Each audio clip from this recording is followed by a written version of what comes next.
What up, it's your boy Wiz Khalifa, and you are checking out the Hip Hop Chronicle UK. Shout out to UK Taylor Gang. Smoke something, Yeah, you know what it is. Black and yellow, black and yellow, black and yellow, black and yellow.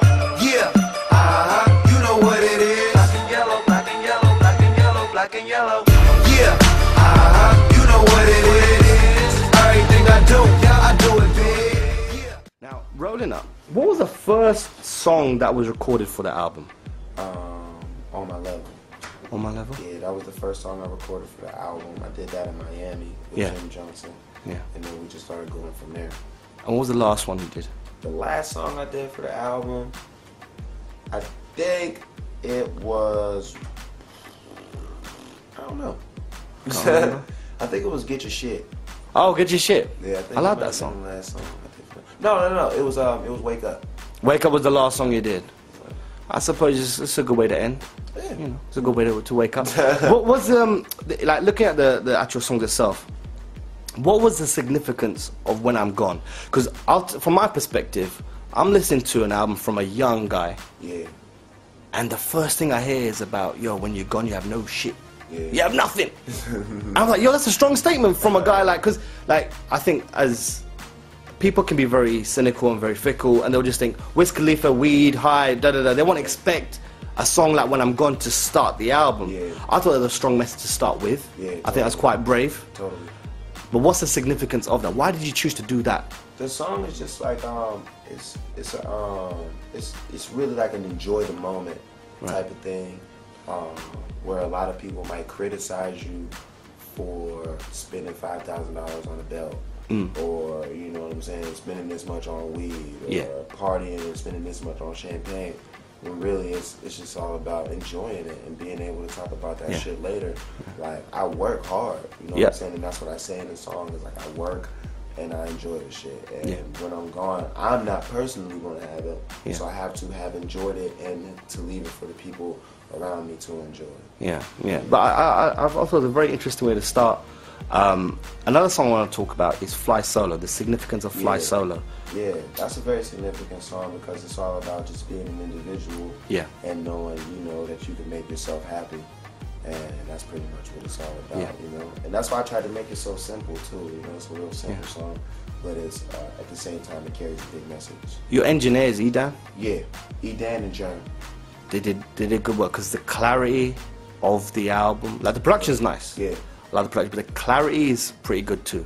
They know me, they know how to bring my voice out. And you know, just my process and how I record and how we put this shit together, you know what I'm saying? It takes skill. Yeah. And it takes, you know, you gotta know who you're working with. Yeah, definitely.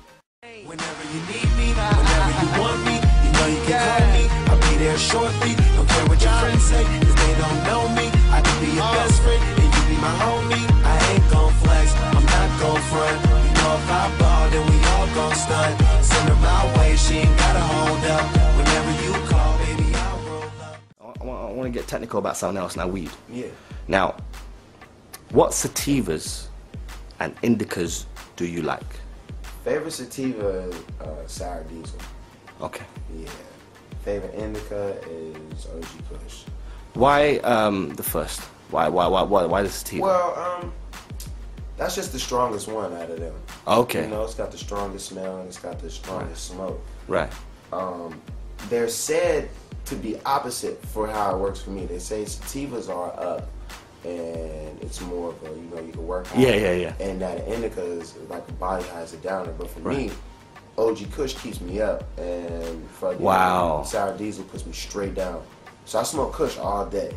Like the strongest Kush that you can find, that's what I'm smoking. Why would you do that? It's too strong. It's too strong. I'm high right now. Good. I'm high right now from secondhand smoke from Wiz Khalifa. I'm high right now. Man, I hope you get higher. Smoke is faster, so, you know. But like, in all reality, it's just what works for me. You gotta find your niche, because certain people, they can smoke a little bit of weed, some people smoke a lot of weed.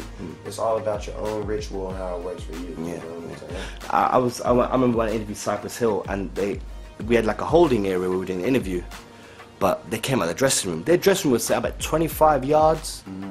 But they opened that door and I was sitting in the holding room.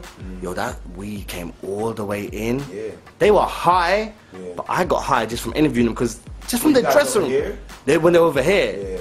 Yeah, that's they made me high. Like, I was like, I haven't even been able to smoke with them yet. Like, I haven't got a chance no? to yet. You need to do that. I definitely You need to speak to Uncle Snoop. I smoke with Snoop all the time. Yeah, you need to speak to him and say, yo, get Be Real on the phone. Yeah. Let's do this. Because Snoop's another one. How's the high school project going? It's going great. We're shooting a movie. Yeah. We're getting high as hell on set. Yeah. Snoop is proving himself to be the top smoker.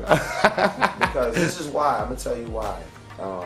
I only smoke joints. Right. I don't smoke blunts. Okay. Snoop smokes blunts, but he'll stop on his blunt. He'll have his blunt in his hand and hit my joint, and then pass it back to me. No. Yeah. I won't do that. I won't smoke his blunt.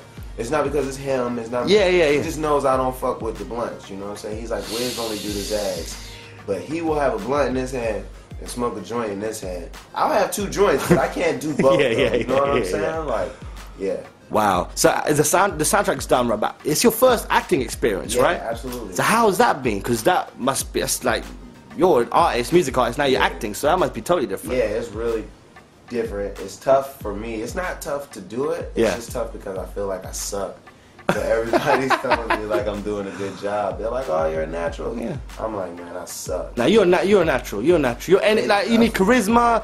You know. They're saying it, and hopefully it comes out good. I'm feeling good while we're doing it, but I definitely feel like I suck too. So it's like the Snoop's. He's helping me through it. He's making me feel real confident.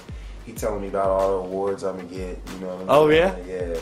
So you know, it's fun, man. It's great. It's magic. How far are you in for the shooting of that project? Well, we shooting for 3 weeks, and we did the first week and a half. Nice. So we're halfway done. Halfway done. Brilliant. I did some research, and I was speaking to a few people, and they told me you're a Big Daddy Kane fan. Absolutely.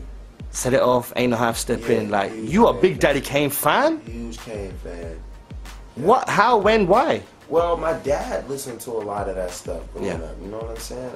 I was born in '87, so I was like 4 or 5. You know what I'm saying? Like in the early '90s, but it came from the '80s to the early '90s. Yeah. So he was listening to all of that. You know what I'm saying? Through that time. And, you know, just for me, that's what I thought was cool, because it was my dad. I thought he was the shit. So, you know, and then as I got older, I listened to Kane's flow and what he was saying and how he was spitting that shit. He was totally different from anybody back then. Definitely. You know what I'm saying? Like his patterns and his wordplay and just his swag, like how he was smooth. And like he brought that kind of smoothness to the rap game where everybody was like tough and hard, like where rapping was about beating niggas up. He was like, yo, I'm a cool nigga. Like, you know what I'm saying? Like, that was dope to me. I look up to that. There was a story that he used to have canes hanging down from his ceiling.